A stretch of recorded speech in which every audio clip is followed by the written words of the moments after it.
Assalamualaikum warahmatullahi wabarakatuh. Perkenalkan, nama saya Muhammad Kadafi. Di sini saya akan menjelaskan pengertian dari sholat fardu.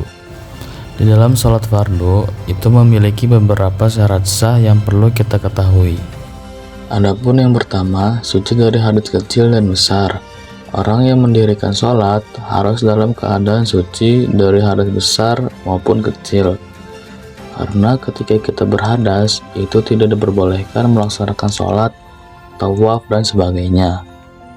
Berikut contoh dari hadas kecil, diantaranya buang angin, buang air kecil, buang air besar, atau bersentuhan dengan yang bukan mahram.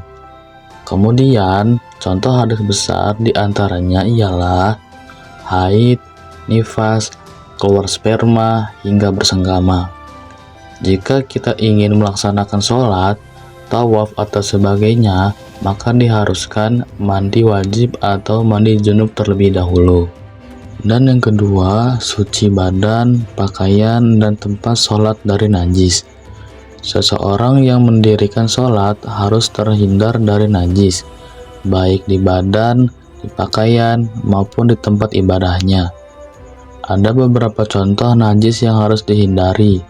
Di antaranya ialah air kencing, darah, hingga kotoran hewan atau manusia.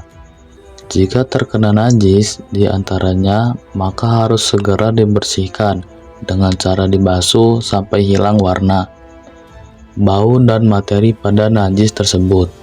Dan yang ketiga, menutup aurat. Seseorang yang mendirikan sholat diharuskan menutup auratnya.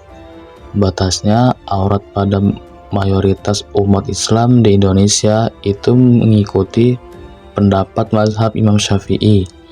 Untuk batasan aurat pada laki-laki, yakni menutup bagian tubuh dari lutut hingga pusar.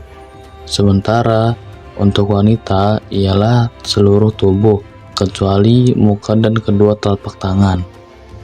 Dan yang keempat, mengetahui masuknya waktu sholat. Orang yang tidak mengetahui waktu masuknya sholat atau sholat berdasarkan perkiraan waktu, tidak sah ibadah sholatnya. Yang kelima, menghadap ke arah kiblat.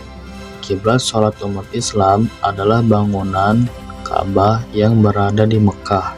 Selanjutnya saya akan menjelaskan rukun sholat fardu dalam Islam. Rukun sholat adalah setiap perilaku atau perkataan yang harus dipenuhi dalam sholat supaya ibadah tersebut sah sesuai syariat. Berikut ini beberapa rukun pelaksanaan sholat dalam Islam. Adapun yang pertama, niat.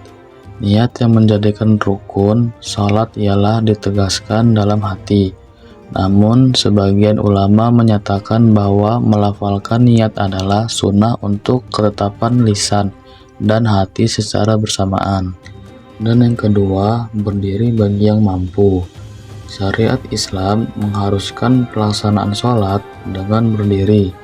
Namun, apabila tidak mampu berdiri, boleh duduk hingga berbaring. Dan yang ketiga, takbiratul ihram. Takbiratul ihram adalah mengangkat tangan di awal sholat sembari mengucapkan takbir.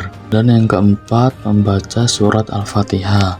Membaca Al-Fatihah di setiap rakaat menjadi rukun pelaksanaan sholat. Dan yang kelima, ruku dengan tumaninah. Dan yang keenam, iktidal. Dan yang ketujuh, sujud 2 kali dengan tumaninah. Dan yang kedelapan, duduk di antara 2 sujud dengan tumaninah. Dan yang kesembilan, duduk tasyahud akhir. Dan yang ke-10, membaca tasyahud akhir. Dan yang ke-11, membaca sholawat kepada Nabi Muhammad SAW dalam tasyahud akhir. Dan yang ke-12, mengucap salam yang pertama di akhir tasyahud akhir. Dan yang ke-13, tertib atau berurutan. Sekian materi yang saya dapat sampaikan. Saya akhiri. Wabillahi taufiq wal hidayah. Wassalamualaikum warahmatullahi wabarakatuh.